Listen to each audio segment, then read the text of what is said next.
우리가 살아서 하는 모든 일을 통하여 우리 주님께 하나님께 영광이 되는 삶이 되기 원합니다. 모든 영광을 하나님께,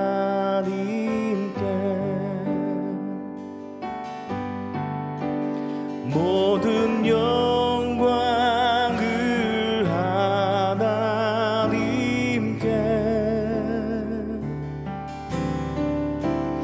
온 마음과 뜻 다해 주 사모합니다. 모든 영광을 하나님께. 다시 한번 고백합니다. 모든 영광, 모든 영광을 하나님께,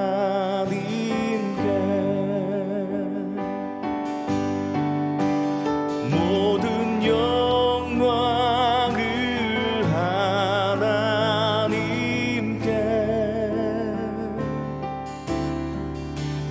온 마음과 뜻 다해 주 사모합니다. 모든 영광을 하나님께.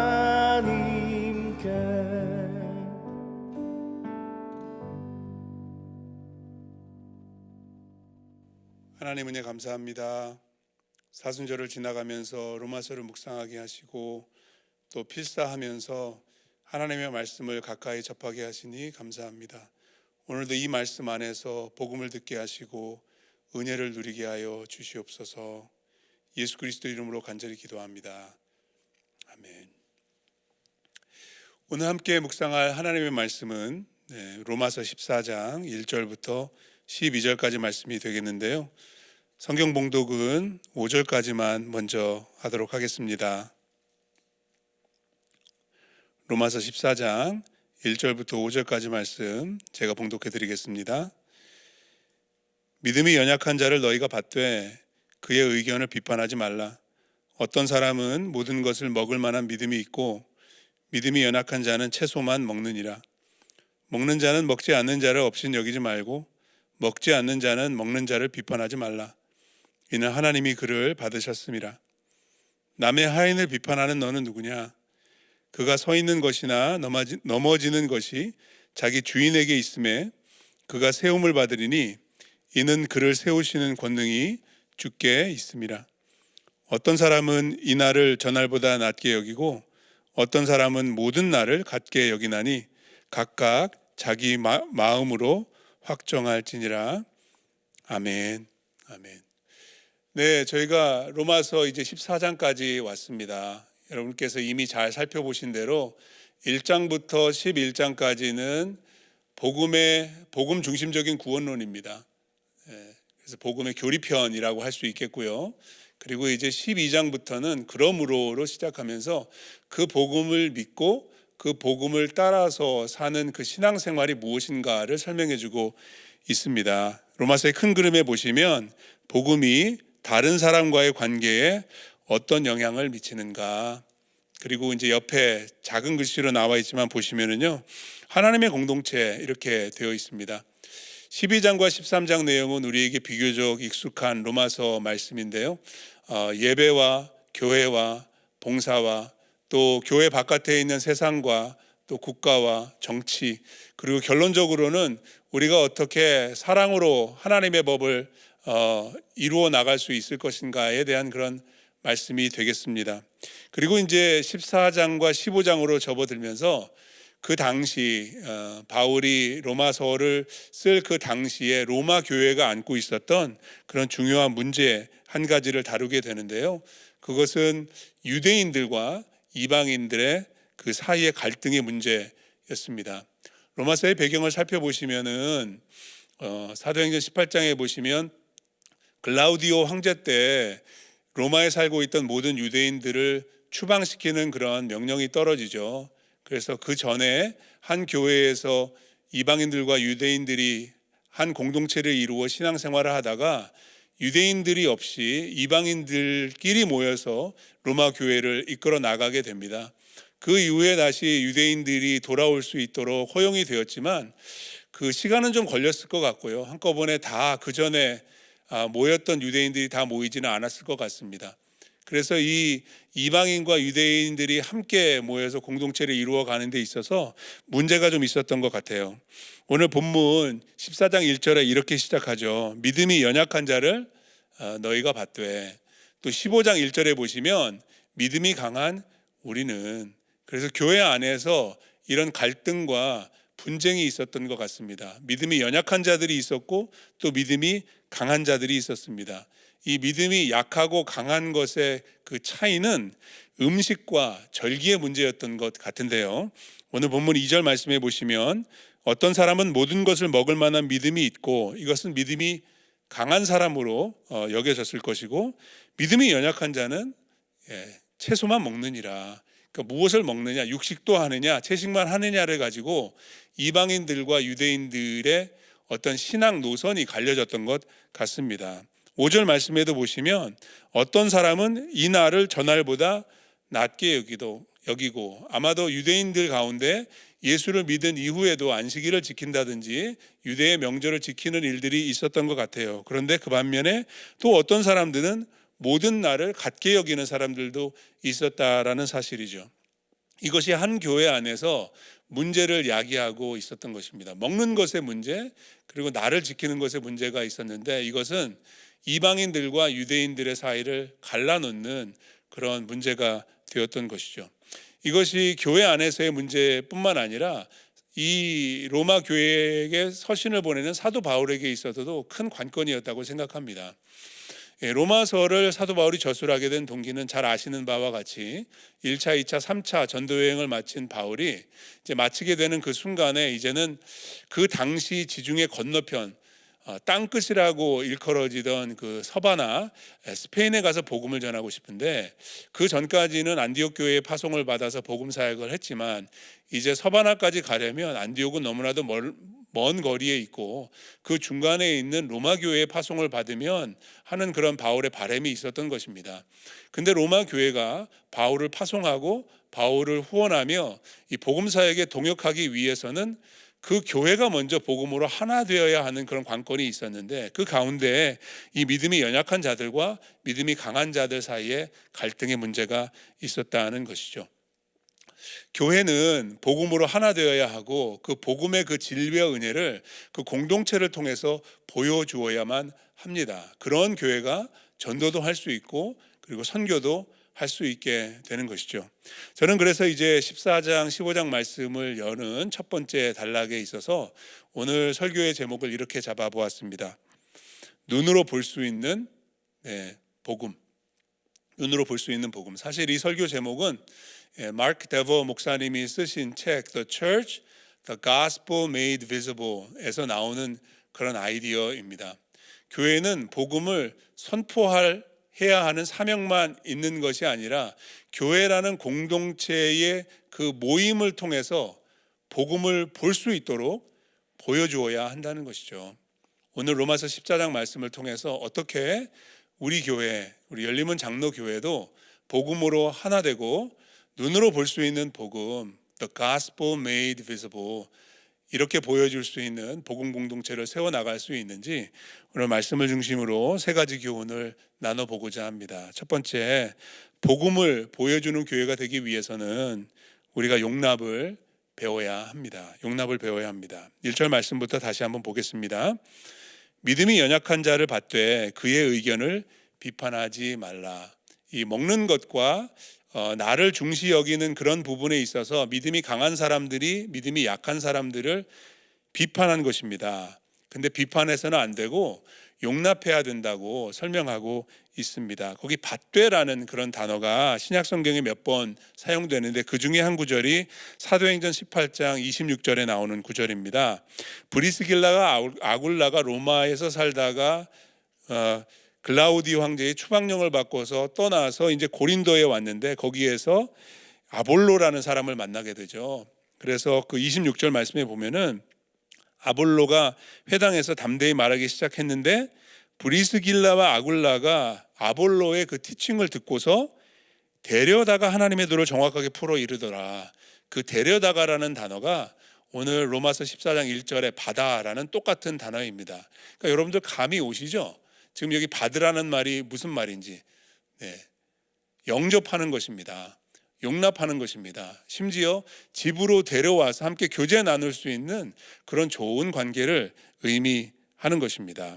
2절 말씀해 보시면 어떤 사람은 모든 것을 먹을 만한 믿음이 있고 믿음이 연약한 자는 채소만 먹는데 먹어도 괜찮고 먹지 않아도 괜찮은 거예요. 이거는 복음의 본질과 아무런 상관이 없는 문제입니다. 이 괜찮아야 되는데 문제는 뭐냐면 이것을 안 괜찮게 여기게 되면서부터 문제가 생기는 거죠. 3절입니다.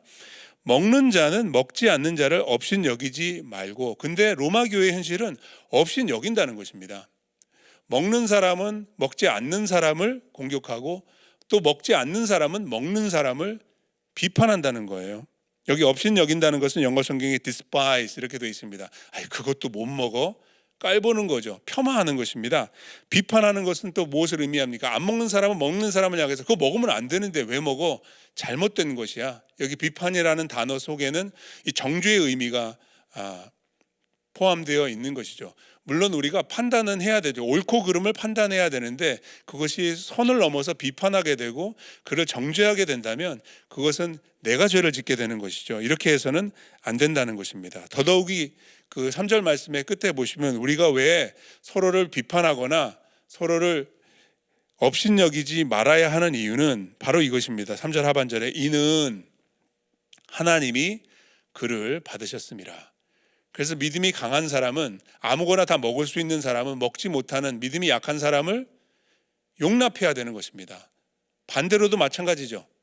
믿음이 약한 사람은 채소만 먹는 사람은 다 먹는 사람을 정죄하지 말고 비판하지 말고 서로가 서로를 용납해 주어야 한다. 그 이유는 하나님께서 우리를 무조건적인 사랑으로 그리스도의 십자가 은혜로 용납하셨기 때문이죠. 그러니까 교회에 누가 찾아오잖아요. 교회의 성도 간의 관계에 있어서 우리는 용납을 하지 않을 권한이 없다는 겁니다.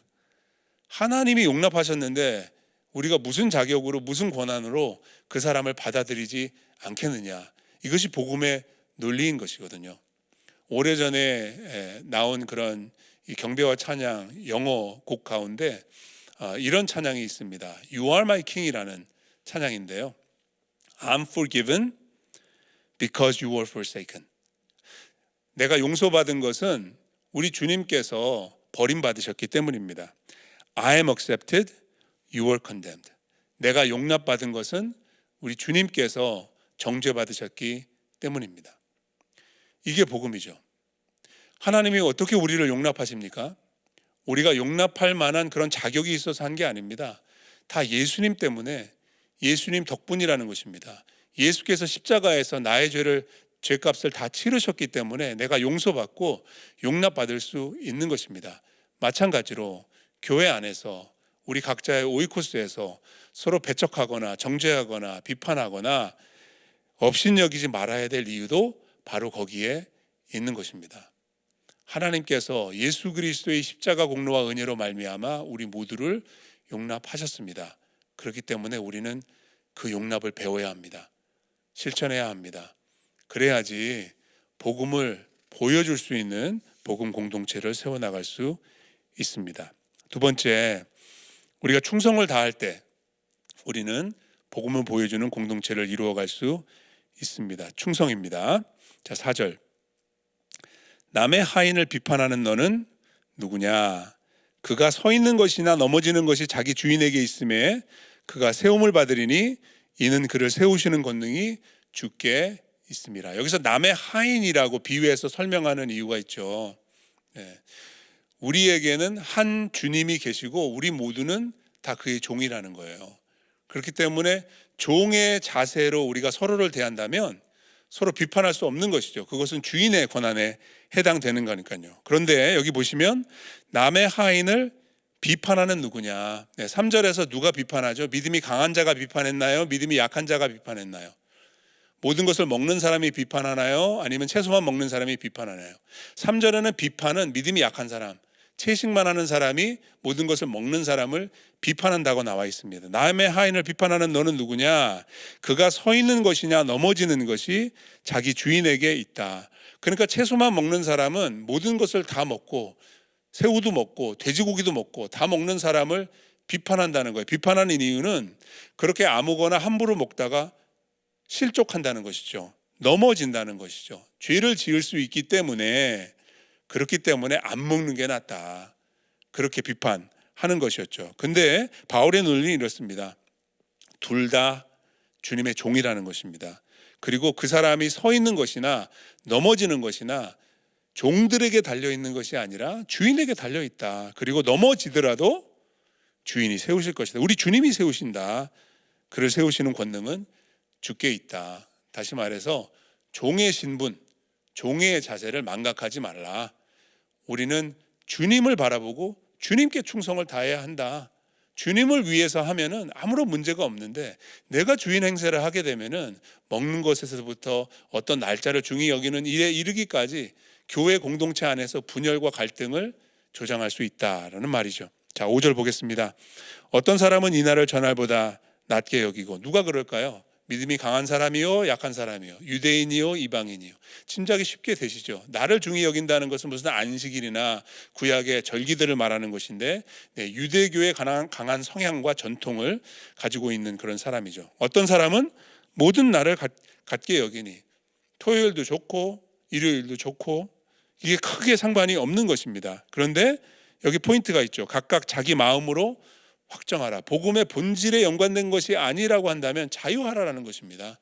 부수적인 것에 있어서는 서로를 인정해 주라는 것입니다. 6절입니다.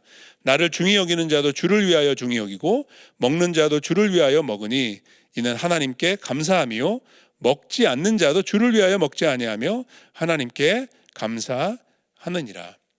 그러니까 믿음이 약한 자도 믿음이 강한 자도 각자 본인이 가지고 있는 어떤 신념이 있지 않습니까? 왜 안 먹는지, 왜 먹는지, 왜 이날이 중요한지, 중요하지 않은지. 근데 그 중심에 내가 있는 것이 아니라 예수 그리스도가 있어야 한다는 것입니다. 나를 지켜도 주를 위해서 지키는 것이고, 무엇을 먹어도 주를 위해서 먹는 것이고, 설령 먹지 않기로 결단을 내린다 할지라도 그것이 내가 편해서 내가 좋아서 하는 것이 아니라 주님을 위해서 충성을 다하는 마음으로 감당하는 것입니다. 여기 보시면 먹어도 감사요, 먹지 않아도 감사라는 것입니다. 이런 감사는 은혜를 누리는 표현입니다. 영어에도 grace하고 gratitude하고 서로 연관이 있잖아요. 이게 원래 헬라어에서 나오는 거거든요. grace, 은혜라는 단어는 카리스예요. 감사라는 단어는 유카리스테오예요. 그러니까 여기 감사한다는 것은 모든 것을 다 은혜로 받아서 누리는 것입니다. 먹어도 감사, 안 먹어도 감사. 왜? 안 먹는 은혜를 주시고 먹는 은혜를 주시는 분이 주님이기 때문이죠. 그러니까 주님께 집중하는 거예요. 주를 위해서, 해도 주를 위해서, 하지 않아도 주를 위해서. 7절과 8절에서는 이 원리를, 이 복음 중심적인 원리를 보다 확대해서 생사에 연관지어서 설명합니다. 7절입니다. 우리 중에 누구든지 자기를 위하여 사는 자가 없고 자기를 위하여 죽는 자도 없도다. 우리가 살아도 주를 위하여 살고 죽어도 주를 위하여 죽나니 그러므로 사나 죽으나 우리가 주의 것이로다. 무엇을 먹어도, 어떤 날을 지켜도, 무엇을 먹지 않아도, 어떤 날을 지키지 않아도 우리의 삶과 죽을 때까지, 아니 죽음 이후에 그 영원에 이르기까지도 모든 것을 다 주를 위해서 해야 된다. 이것이 그리스도인의 바른 본분이고 바른 태도다라고 설명하는 것입니다. 왜냐하면 우리의 삶은 우리의 것이 아니라는 것이죠. 우리는 주께 속했다라는 것이죠. 예수 그리스도가 우리의 주인이 되시고 우리는 종의 태도와 자세, 그런 각오를 가지고 살아가야 한다는 것입니다. 9절입니다. 왜 그렇게 해야 하는지 그 최종적인 결론인데요. 한마디로 복음입니다.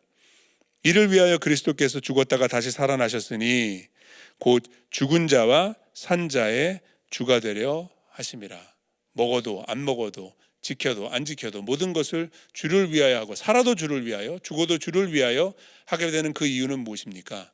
그분이 우리에게 영원한 생명을 주기 위하여 십자가에 달려 죽으시고 사흘 만에 부활하셨다는 것입니다. 그리스도의 십자가와 부활의 복음이 우리로 하여금 예수 그리스도 주님 한 분께 충성하게 만든다는 것이죠. 그래서 복음이 이끄는 공동체를 우리가 세워나가기 위해서는 그 복음에 사로잡혀서 오직 주께 헌신하고 충성하는 성도가 되어야 한다는 것입니다. 고린도후서 5장 15절에도 바울이 그래서 이렇게 강조해 주었습니다. 같이 한번 읽어보겠습니다. 그가 모든 사람을 대신하여 죽으심은 살아있는 자들로 하여금 다시는 그들 자신을 위하여 살지 않고 오직 그들을 대신하여 죽었다가 다시 살아나신 이를 위하여 살게 하려 하심이라. 우리가 살아도 주를 위하여 살고 죽어도 주를 위하여 죽고 교회에 나와도 주를 위하여 나오고 오이코스로 모여도 주를 위하여 모인다는 그런 충성을 다하는 그런 마음과 믿음을 가지고 교회를 세워나간다고 한다면 사람들은 열림은 장로교회와 여러분들이 속한 오이코스를 통해서 예수를 보게 되고 복음을 보게 될 줄로 믿습니다. 끝으로 세 번째, 책임을 묻는 것입니다. 여기서 말하는 책임은 다른 사람에게 묻는 것이 아니라 나 자신 스스로에게 묻는 것입니다. 영어로 한다면 accountability죠. accountability. 사실 오늘 본문에 이 account라는 그런 단어가 12절에 나오기도 합니다만은 10절부터 한 절씩 다시 한번 살펴보도록 하겠습니다. 10절입니다. 내가 어찌하여 내 형제를 비판하느냐. 자, 3절에도 나오고 4절에도 나오죠. 누가 누구를 비판하죠? 모든 것을 먹을 수 있는 믿음이 강한 자입니까? 아니면 채소만 먹는 믿음이 약한 자입니까? 네, 약한 자가 강한 자를 비판하는 것입니다. 근데 약한 자만 강한 자를 비판하나요? 아니요. 계속 읽어보세요. 어찌하여 내 형제를 업신여기느냐. 3절에 나왔죠. 업신여긴다는 단어. 깔보는 것입니다. despise. 누가 누구를 깔보죠? 네, 강한 자가 약한 자를 깔보는 겁니다. 양쪽에 다 문제가 있는 것입니다. 그런데 그렇게 해서는 안 되는 것이죠. 왜냐하면 10절 말씀 계속 보시면 우리가 다 약한 자도 믿음이 약한 자도 믿음이 강한 자도 모두가 다 하나님의 심판대 앞에 서리라. 그래서 하나님 앞에서 스스로의 책임을 물을 수 있어야 된다는 거예요. 내가 누구를 판단하거나 심판하거나 정죄하거나 누구를 폄하하거나 업신여기는 것이 아니라 내가 하나님 앞에서 평가받을 것을 인식해야 된다는 거예요. 요즘 사회적으로 문화적으로 이 판단하는 것이 굉장히 익숙해진 것 같습니다. TV에서 경영 프로그램을 보면 심사위원들이 있는데도 시청자들 투표를 받습니다. 시청자들이 사람을 세웁니다. 또 인터넷으로 보면 댓글들이 얼마나 많습니까? 다 판단하는 글이고 이 통계 조사를 보니까 한국 사람들이 악플을 제일 많이 단다고 그러더라고요. 댓글의 반 이상이 악플이래요. 우리는 이런 것에 너무나도 익숙하고 이런 좋지 않은 문화가 교회로 흘러들어올 수가 있어요. 그럼 복음이 퇴색되는 것입니다. 복음이 드러나지 않는 거예요. 여러분 어떻게 우리가 하나님 앞에서 살아가는데 감히 하나님 앞에서 하나님의 심판을 받을 사람이 누구를 심판을 하겠습니까? 어떻게 우리가 심판자의 입장에서 살아가면서 하나님의 심판대 앞에 선다는 것을 기억할 수 있겠습니까? 바울이 11절에 그래서 이사야서 45장 23절 말씀을 인용합니다. 바울이 묵상을 굉장히 많이 했던 그런 구절이었던 것 같아요. 기록되었을 때 주께서 이르시되 내가 살았노니 모든 무릎이 내게 꿇을 것이요 모든 혀가 하나님께 자백하리라 하였느니라. 어디서 많이 들어보던 말씀 아니겠습니까? 이 빌립보서 2장에도 나오는 그런 말씀입니다. 모든 무릎, 모든 혀입니다. 단 한 사람도 하나님의 심판대 앞에 서지 않을 영혼은 없습니다. 그렇기 때문에 우리는 누구를 정죄하거나 판단하는 입장을 굉장히 신중하게 생각해야 됩니다. 궁극적으로 우리는 하나님의 심판대 앞에 서게 될 것이기 때문입니다. 12절입니다. 이러므로 우리 각 사람이 자기 일을 하나님께 직고하리라. 네, 직고라는 단어 우리가 흔히 사용하는 단어가 아닌데요. 영어 성경에 보시면 So then each of us will give an account of himself to God. accountability입니다. 책임을 묻는 것입니다. 하나님이 물으실 것입니다. 그렇기 때문에 그 앞에 서기 전에 우리 자신에게 스스로 책임을 물어야 합니다. 다른 사람이 어떻게 하든지 그거는 그 사람이 하나님 앞에서 물어야 될 것입니다. 우리는 우리 자신이 하나님 앞에 서게 될 사람인 것처럼 그런 믿음을 가지고 경각심을 가지고 하나님을 경외하는 그런 마음을 가지고 살아가야 할 것입니다. 고린도후서 5장 9절 10절 말씀에 바울이 이것을 우리에게 권면해 주고 있지 않습니까? 그런즉 우리는 몸으로 있든지 떠나 있든지 살든지 죽든지입니다. 주를 기쁘시게 하는 자 되기를 힘쓰노라. 10절. 이는 우리가 다 반드시 그리스도의 심판대 앞에 나타나게 돼요. 로마서 14장 10절에는 하나님의 심판대인데 고린도후서 5장 10절에는 그리스도의 심판대, 똑같은 겁니다. 하나님께서 그의 아들 예수 그리스도 다시 오실 우리 왕 그리스도를 통해서 그분의 심판을 이루실 것입니다. 최후의 심판입니다. 근데 우리도 그 앞에 나타나는 것입니다. 물론 영벌의 심판은 받지 않습니다. 구원과 천국과 지옥의 심판이 아닙니다. 이것은 상급의 심판인 것입니다. 예수 믿는 사람들도 그리스도의 심판대 앞에 서게 될 것입니다. 바울이 말합니다. 우리가 다, 바울을 포함해서 다 반드시 그리스도의 심판대 앞에 나타나게 되는데, 각각 선악간에 그 몸으로 행한 것, 살아있을 동안 행한 모든 일에 대해서 하나님께서 칭찬을 하시든지 책망을 하시든지 심판하실 것이다. 그렇기 때문에 어떻게 살아야 하나요? 10절에 몸으로 있든지 떠나 있든지 살든지 죽든지 주를 위해서 주를 기쁘시게 하는 자가 되기를 힘써야 하는 것입니다. 그래서 날마다 내가 잘하고 있는지 내 자신을 돌아봐야 돼. 다른 사람들이 잘하고 있는지 잘못하는지를 판단하거나 비판하거나 정죄하는데 신경 쓰지 말고 내가 잘하면 되는 거예요. 내가 믿음으로 바로 서면 되는 것입니다. 그래야지 누군가를 이끌어줄 수 있고 또 세워줄 수도 있지 않겠습니까? 팀 켈러 목사님은 오늘 본문을 정리하시면서 복음 중심적으로 이렇게 요약을 해주셨는데, 그분의 주석에 나오는 내용인데요, 참 좋은 내용이어서 여러분들과 나누고 오늘 말씀을 마무리 짓고자 합니다. 하나님이 복음 안에서 받아주신 사람이라면 누구든지 받아주어야 합니다. 그리고 복음 안에서 정죄함이 없는 사람이라면 우리도 함부로 정죄해서는 안 됩니다. 우리의 양심은 복음이 주는 자유와 연결되어 있어야 하고 마땅히 복음에 걸맞게 살아가야 합니다. 네, 여러분들도 동의하시죠? 이것은 개인적인 신앙생활뿐만 아니라 공동체적으로도 더불어 함께 우리가 이런 복음 중심적인 믿음을 세워나갈 수 있어야 한다고 생각합니다. 교회는 복음을 보여주어야 합니다. 세상에 복음을 소리로 듣게 해줄 뿐만 아니라 눈으로 볼 수 있도록 공동체를 통해서 복음을 증거해야 할 줄로 믿습니다. 그렇게 하기 위해서 우리는 용납을 배우고 충성을 다하며 책임을 묻는 복음 중심적인 그런 실천을 오늘도 이 말씀을 묵상하면서 적용해 보면은 참 좋겠습니다. 우리 주신 말씀 생각하면서 같이 기도하시겠습니다. 우리 함께 기도하실 때 나는 내가 속한 오이코스에서 그리고 열린문 장로교회에서 지금 용납을 잘 배우고 실천하고 있는지, 주를 위하여 충성을 다하고 있는지, 그리고 스스로에게 책임을 물으며 내 자신을 돌아보고 몸으로 있든지 떠나든지 주를 기쁘시게 하는 자 되기를 힘쓰고 있는지 한번 돌아보면서 하나님, 이런 믿음을 나에게 허락해 주시옵소서. 이렇게 공동체를 세우며 복음을 드러내게 하여 주시옵소서. 우리 그렇게 합심해서 기도의 자리로 나아가도록 하겠습니다. 기도하시겠습니다.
우리 함께 계속해서 기도하실 때 매주 월요일은 우리 성도들의 일터와 소명을 위해서 기도하는 날입니다.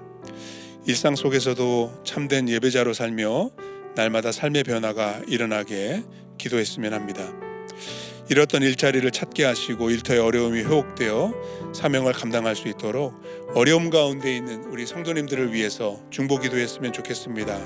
우리의 기도를 통해 주님께서 믿음과 지혜를 더해 주시기를 간절히 원합니다. 그리고 오늘 또 일터를 향하시는 분들의 삶 속에서 하나님의 은혜와 축복이 임하고 복의 통로로서의 역할을 잘 감당하며 그곳에서도 복음을 위해 선교적인 삶을 살아갈 수 있도록 우리 자신을 위해서 또 성도들을 위해서 이렇게 중보 기도하며 또 남은 시간은 자유롭게 개인 기도 시간으로 이어지셨으면 좋겠습니다. 기도하시겠습니다.